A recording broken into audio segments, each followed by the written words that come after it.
नमस्कार। कभी सोचा है कि हम चीजें देख कैसे पाते हैं? या पानी में रखी पेंसिल टेढ़ी सी क्यों दिखती है?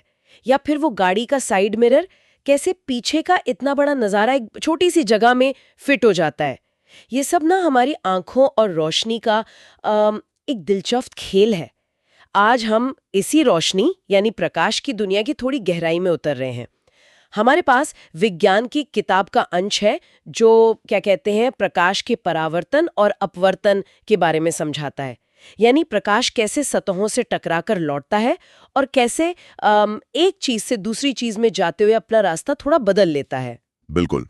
और हमारा मकसद सिर्फ ये जानना नहीं कि ये होता है, बल्कि ये समझना है कि इन आसान से लगने वाले नियमों से दर्पण और लेंस जैसी चीजें कैसे काम करती हैं, कैसे वो छवियां बनाती हैं जो हम देखते हैं।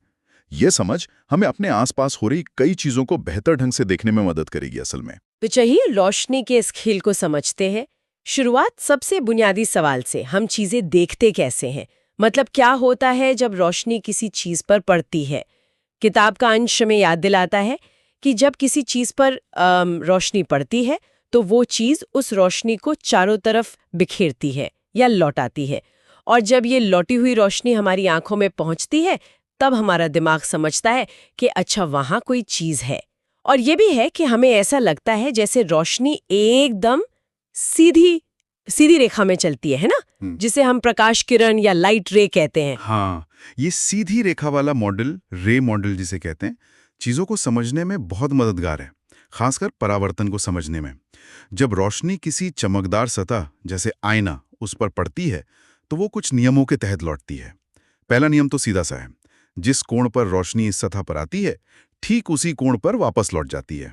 हम इसे कहते हैं आपतन कोण बराबर परावर्तन कोण। Angle of incidence equals angle of reflection. अच्छा, ये तो आसान है। आने का एंगल इज इक्वल टू जाने का एंगल। हाँ जी। दूसरा नियम थोड़ा तकनीकी लग सकता है पर वो भी आसान है। आने वाली किरण, सतह से टकरा कर जाने वाली किरण और सतह पर उस बिंदु से खींची गई एक काल्पनिक सीधी रेखा, अभिलंब जिसे कहते हैं। नॉर्मल। हाँ, नॉर्मल। ये तीनों हमेशा एक ही समतल या प्लेन में होते हैं। ऐसा नहीं हो सकता कि रोशनी एक तरफ से आए और दूसरी तरफ कहीं और ही उछल जाए। अच्छा, तो ये नियम हर तरह की चमकदार सतह पर काम करते हैं, चाहे वो हमारे घर का सीधा शीशा हो या फिर चम्मच। बिल्कुल। समतल दर्पण, प्लेन मिरर जैसे जिसमें हम रोज अपना चेहरा देखते हैं, इन्हीं नियमों पर काम करता है। वो एक ऐसी छवि बनाता है जो सीधी होती है, हमारे जितनी ही बड़ी लगती है, लेकिन एक खास बात होती है, वो पार्श्व परिवर्तित होती है, लैटरली इन्वर्टेड। अरे हाँ, अगर मैं अपना दाहिना हाथ उठाऊं तो शीशे में बायां हाथ उठता हुआ दिखता है। ये तो रोज का अनुभव है। लेकिन आपने चम्मच का जिक्र किया था।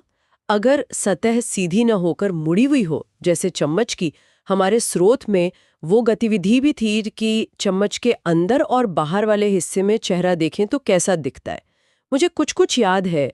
बचपन में ऐसा करने पर चम्मच के अंदर वाले गहरे हिस्से में चेहरा शायद उल्टा दिखता था और बाहर वाले उभरे हिस्से में सीधा पर छोटा। एकदम सही। क्या बात है। चम्मच हमें गोलीय दर्पणों का, स्फेरिकल मिरर्स का एक बढ़िया प्रैक्टिकल उदाहरण देता है। चम्मच का अंदरूनी धसा हुआ हिस्सा हुआ अवतल दर्पण, कॉनकेव मिरर, और बाहरी उभरा हुआ हिस्सा हो गया उत्तल दर्पण, कॉन्वेक्स मिरर। ये दोनों ही प्रकाश को परावर्तित करते हैं, पर थोड़ा अलग ढंग से। अच्छा, तो ये मुड़े हुए दर्पण। हाँ, और इन मुड़े हुए दर्पणों को समझने के लिए बस कुछ क्या कहते हैं टर्म्स ध्यान में रखनी होती हैं। दर्पण की सतह का जो केंद्र बिंदु है उसे कहते हैं पोल या ध्रुव, पी। और क्योंकि ये दर्पण एक काल्पनिक गोले का हिस्सा होते हैं तो उस गोले का जो केंद्र है वो वक्रता केंद्र कहलाता है, सी। ठीक है, पोल और सेंटर ऑफ कर्वेचर। जी। और पोल और सेंटर ऑफ कर्वेचर को मिलाने वाली सीधी रेखा होती है मुख्य अक्ष, प्रिंसिपल एक्सिस। और वो फोकस वाली बात, वो क्या थी? वो जरूरी लगती है। हाँ, फोकस बहुत महत्वपूर्ण है। प्रिंसिपल फोकस, एफ, अवतल दर्पण के लिए मुख्य अक्ष के समांतर पैरेलल आने वाली सारी प्रकाश किरणें परावर्तन के बाद जिस एक बिंदु पर आकर असल में मिलती हैं वही मुख्य फोकस है। उत्तल दर्पण में किरणें असल में मिलती नहीं, वो तो फैल जाती हैं, पर अगर उन फैली हुई किरणों को पीछे की तरफ बढ़ाएं तो वो जिस बिंदु से आती हुई लगती हैं वो उत्तल दर्पण का मुख्य फोकस होता है। अच्छा, एक में असल में मिलती हैं, दूसरे में मिलती हुई लगती हैं। बिल्कुल। और ध्रुव से इस फोकस तक की दूरी को कहते हैं फोकस दूरी, फोकल लेंथ। एक दिलचस्प बात यह है कि ज्यादातर दर्पणों के लिए, जिनकी ओपनिंग बहुत बड़ी नहीं होती, उनके लिए वक्रता केंद्र की दूरी मतलब r फोकस दूरी f से दुगनी होती है, r बराबर 2f। R बराबर 2f। ठीक है, तो अवतल दर्पण यानी चम्मच का अंदर वाला हिस्सा वो प्रकाश को एक जगह इकट्ठा करता है, कन्वर्ज करता है। और ये कैसे अलग-अलग तरह की छवियां बनाता है, आपने कहा था? अवतल दर्पण वाकई कमाल का है, क्योंकि वो वस्तु की दूरी के हिसाब से बहुत अलग-अलग तरह की छवियां बना सकता है। सोचिए, अगर कोई चीज दर्पण से बहुत दूर है, अनंत पर, मान लीजिए जैसे सूरज, तो उसकी किरणें लगभग समानांतर आती हैं और दर्पण उन्हें फोकस पर केंद्रित कर देता है। नतीजा क्या होता है? एक बहुत छोटी, वास्तविक और उल्टी छवि। वास्तविक मतलब? वास्तविक मतलब जिसे आप किसी पर्दे पर उतार सकें। जैसे स्रोत में वो कागज जलाने वाली गतिविधि का जिक्र है ना, सूरज की रोशनी को फोकस करके वो वास्तविक छवि ही कागज को जलाती है। अच्छा, हाँ, याद आया। लेकिन अगर आप किसी चीज को अवतल दर्पण के बहुत पास ले आएं, फोकस से भी ज्यादा करीब, P और F के बीच, तो किरणें इतनी फैलकर आती हैं कि दर्पण उन्हें असल में मिला नहीं पाता। इसके बजाय वो किरणें परावर्तन के बाद फैलती हैं और अगर उन्हें पीछे बढ़ाएं तो वो दर्पण के पीछे किसी बिंदु से आती हुई लगती हैं और हमें एक बड़ी, सीधी और आभासी छवि दिखती है, वर्चुअल इमेज। आभासी मतलब जिसे पर्दे पर नहीं उतार सकते? जी हाँ, जैसे समतल दर्पण में हमारी छवि आभासी होती है। अच्छा, तभी शेविंग करने वाले या दांतों के डॉक्टर ऐसे अवतल दर्पण इस्तेमाल करते हैं ताकि चीजें बड़ी और सीधी दिखें। और टॉर्च या गाड़ी की हेडलाइट में भी तो शायद यही होता है। बल्ब को फोकस पर रखते होंगे ताकि रोशनी टकराकर समांतर हो जाए और दूर तक जाए। बिल्कुल सही समझा। अवतल दर्पण के यही मुख्य उपयोग हैं। चीजों को बड़ा करके देखना, मैग्नीफाई करना, या फिर रोशनी को एक शक्तिशाली पैरेलल बीम में बदलना, या फिर सौर भट्टियों में सूरज की गर्मी को एक जगह केंद्रित करना। और उत्तल दर्पण, चम्मच का बाहरी हिस्सा, वो तो हमेशा सीधा और छोटा प्रतिबिंब बनाता था, जहां तक मुझे याद है। हाँ, उत्तल दर्पण कॉन्वेक्स मिरर हमेशा चीजों को सीधा दिखाता है, चाहे वो कितनी भी दूर क्यों ना हो, पर छवि हमेशा वस्तु से छोटी और आभासी होती है, वर्चुअल, इरेक्ट और डिमिनिश्ड। इसकी सबसे बड़ी खासियत है इसका दृष्टि क्षेत्र, फील्ड ऑफ व्यू। क्योंकि ये बाहर की तरफ उभरा होता है, ये अपने पीछे का बहुत बड़ा इलाका एक साथ दिखा सकता है। ओह, तो गाड़ियों में जो साइड मिरर या रियर व्यू मिरर होते हैं वो उत्तल होते हैं, तभी उनमें पीछे की सड़क और गाड़ियां सीधी दिखती हैं। और वो चेतावनी भी लिखी होती है, objects in mirror are closer than they appear, क्योंकि वो चीजों को छोटा दिखाते हैं जिससे वो दूर लगती हैं और ज्यादा इलाका भी कवर करते हैं। स्रोत में वो आगरा किले वाले दर्पण का जिक्र था, वो भी शायद इसी तरह का कुछ कमाल करता होगा। हाँ, बिल्कुल। ये उनका सबसे कॉमन इस्तेमाल है। सुरक्षा के लिए दुकानों या एटीएम में भी कोनों पर ऐसे दर्पण लगे होते हैं ताकि एक बड़े क्षेत्र पर नजर रखी जा सके। तो ये तो हुई प्रकाश के टकराकर लौटने यानी परावर्तन की बात, रिफ्लेक्शन। लेकिन तब क्या होता है जब प्रकाश टकराकर लौटने की बजाय एक चीज से दूसरी चीज के अंदर चला जाए, जैसे हवा से पानी में या हवा से कांच में? स्रोत कहता है कि तब प्रकाश मुड़ जाता है। जी हाँ। हाँ, ये तो हमने देखा ही है। पानी के ग्लास में रखी पेंसिल या स्ट्रॉ जहां वो पानी में घुसती है वहां से मुड़ी हुई दिखती है। जी हाँ। या फिर पानी से भरी बाल्टी की तली थोड़ी ऊपर उठी हुई लगती है, या उसमें पड़ा सिक्का अपनी असली जगह से थोड़ा ऊपर दिखता है। ये सब इसी मुड़ने की वजह से है, अपवर्तन। बिल्कुल, इसी घटना को अपवर्तन या रिफ्रैक्शन कहते हैं। और इसका सीधा सा कारण है प्रकाश की चाल, उसकी स्पीड अलग अलग पारदर्शी चीजों में, मतलब माध्यमों में अलग अलग होती है। जब प्रकाश तिरछा होकर एक माध्यम से दूसरे में घुसता है तो उसकी रफ्तार बदल जाती है, और जैसे ही रफ्तार बदलती है उसका रास्ता थोड़ा मुड़ जाता है। रफ्तार बदलने से रास्ता क्यों मुड़ता है? इसका कोई आसान तरीका है सोचने का? इसे ऐसे सोचिए, जैसे मान लीजिए सिपाहियों की एक कतार है जो सड़क पर कदमताल कर रही है। अब वो तिरछी होकर सड़क से कीचड़ वाले मैदान में घुसती है। जो सिपाही पहले कीचड़ में पैर रखेगा वो धीमा हो जाएगा, जबकि लाइन के दूसरे छोर वाला सिपाही अभी भी सड़क पर तेज चल रहा है। इसका नतीजा क्या होगा? पूरी कतार थोड़ी मुड़ जाएगी, है ना? हाँ, ये समझ आया। प्रकाश के साथ भी कुछ ऐसी रहता है जब वो एक माध्यम से दूसरे में जाता है जहां उसकी चाल अलग है।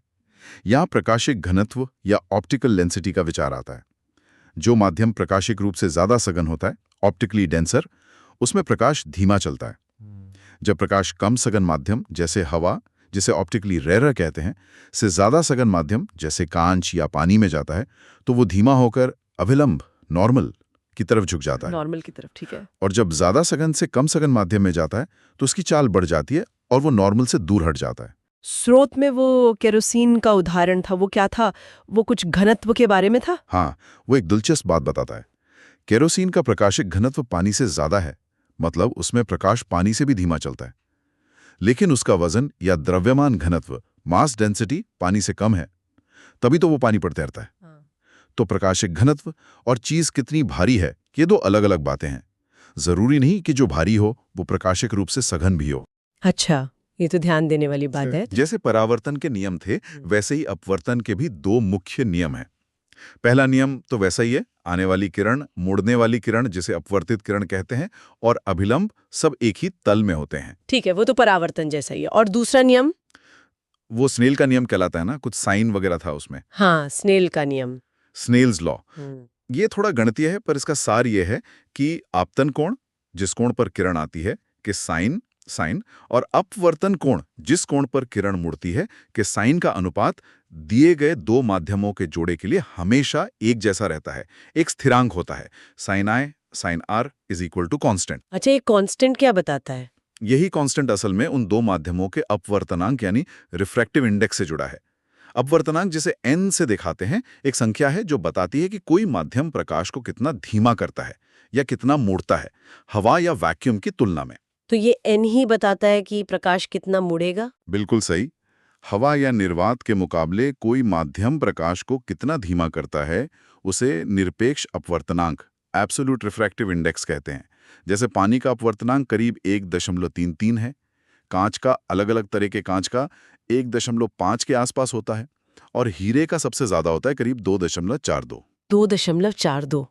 इसका मतलब हीरे में रोशनी हवा के मुकाबले लगभग 2.5 गुना धीमी हो जाती है, इसीलिए वो इतना चमकता है। हाँ, मोटे तौर पर यही कारण है। वो प्रकाश को बहुत ज्यादा मोड़ता है।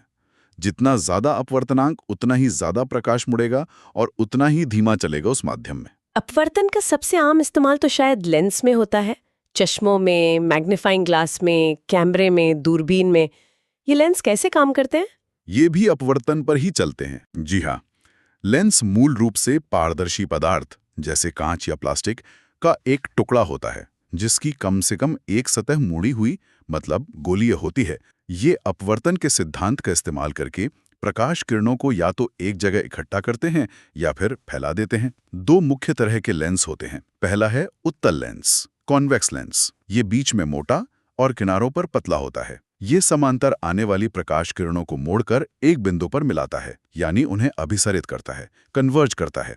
इसीलिए इसे अभिसारी लेंस भी कहते हैं। मैग्नीफाइंग ग्लास एक उत्तल लेंस ही है। अच्छा, कन्वर्जिंग लेंस। और दूसरा है अवतल लेंस, कॉन्केव लेंस।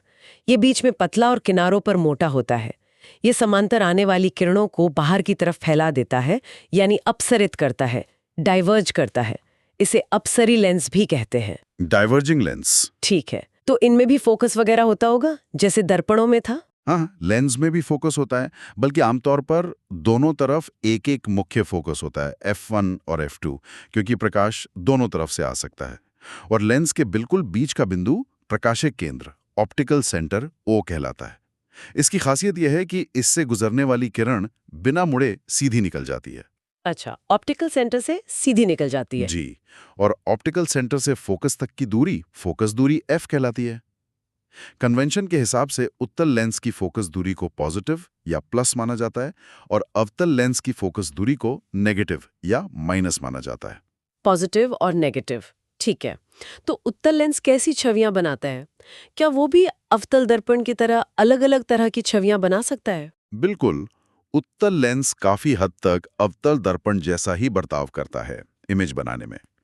अगर वस्तु लेंस से काफी दूर रखी हो, फोकस दूरी से ज्यादा दूरी पर, तो वो दूसरी तरफ एक वास्तविक उल्टी और अक्सर छोटी या बड़ी दूरी पर निर्भर करता है, छवि बनाता है। लेकिन अगर वस्तु को लेंस के बहुत पास ले आएं, फोकस दूरी के अंदर O और F के बीच, तो वो उसी तरफ एक बड़ी, सीधी और आभासी छवि बनाता है, वर्चुअल, इरेक्ट और मैग्नीफाइड। ठीक वैसे ही जैसे मैग्नीफाइंग ग्लास काम करता है। हाँ, छोटे अक्षरों को बड़ा करके पढ़ने के लिए। और अवतल लेंस वो कैसी छवि बनाता है? अवतल लेंस वो उत्तल दर्पण की तरह हमेशा सीधी, आभासी और वस्तु से छोटी छवि बनाता है। वर्चुअल, इरेक्ट और डिमिनिश्ड, चाहे वस्तु कहीं भी रखी हो।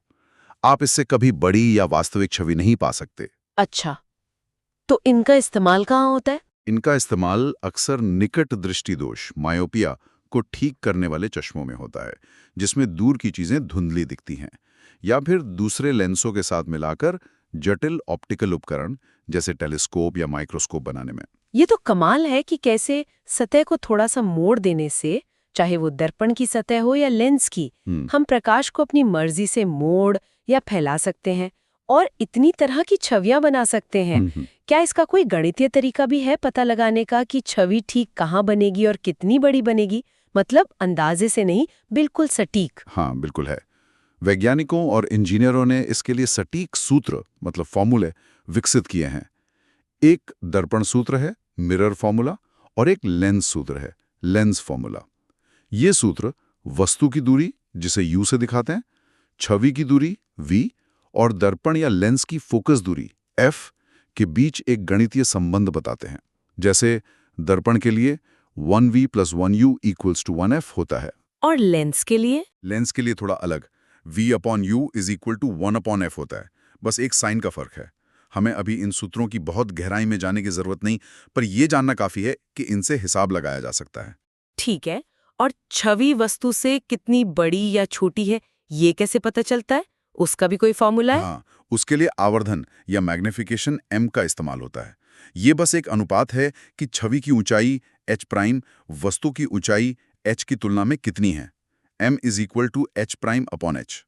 इसे दूरियों के हिसाब से भी निकाल सकते हैं। दर्पण के लिए m = -v/u होता है और लेंस के लिए m = v/u होता है। माइनस साइन का क्या मतलब है दर्पण वाले में? वो माइनस साइन बताता है कि अगर छवि वास्तविक है, जिसे v आमतौर पर पॉजिटिव होता है दर्पण में, तो वो उल्टी होगी, m नेगेटिव होगा। और अगर छवि आभासी है, v नेगेटिव, तो वो सीधी होगी, m पॉजिटिव। लेंस में भी चिन्ह यही बताते हैं। अच्छा, ये तो बहुत व्यवस्थित है। और चश्मे के नंबर का क्या मतलब होता है? जैसे कोई कहता है मेरा नंबर +2.0 है या -1.5 है। स्रोत में लेंस की क्षमता, पावर के बारे में कुछ था। हाँ, चश्मे का नंबर असल में लेंस की क्षमता या पावर P बताता है, जिसे डायोप्टर या D में मापा जाता है। क्षमता ये दर्शाती है कि लेंस प्रकाश को कितना ज्यादा या कम मोड़ता है। ये फोकस दूरी का उल्टा होती है, रेसिप्रोकल।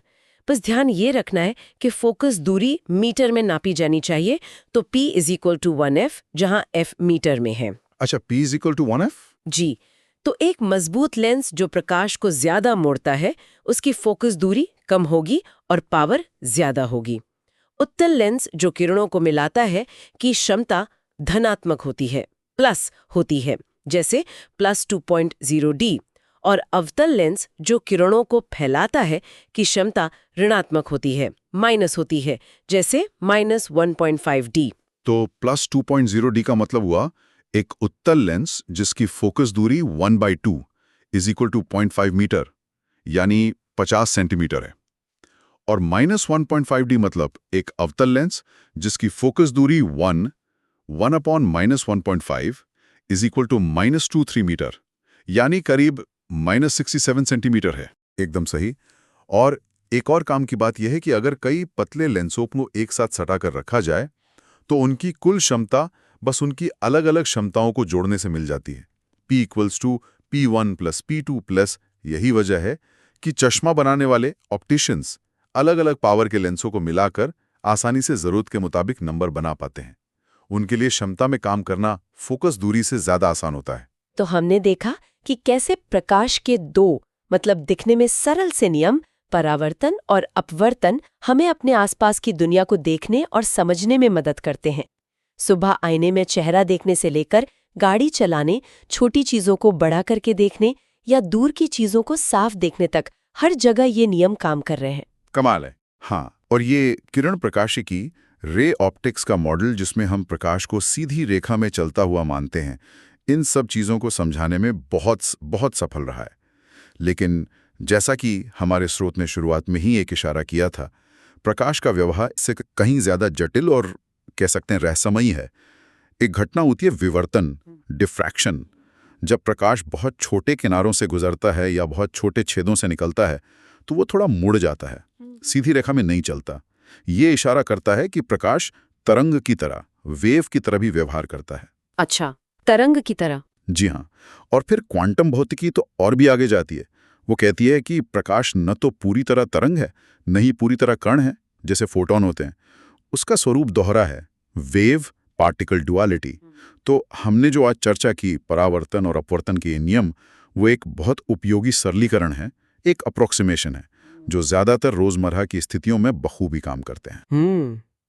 तो सोचने वाली बात ये रह जाती है कि प्रकाश का ये दोहरा, ज्यादा जटिल स्वरूप, ये तरंग और कण वाला रूप हमारे इन सरल नियमों परावर्तन और अपवर्तन को कैसे प्रभावित करता होगा?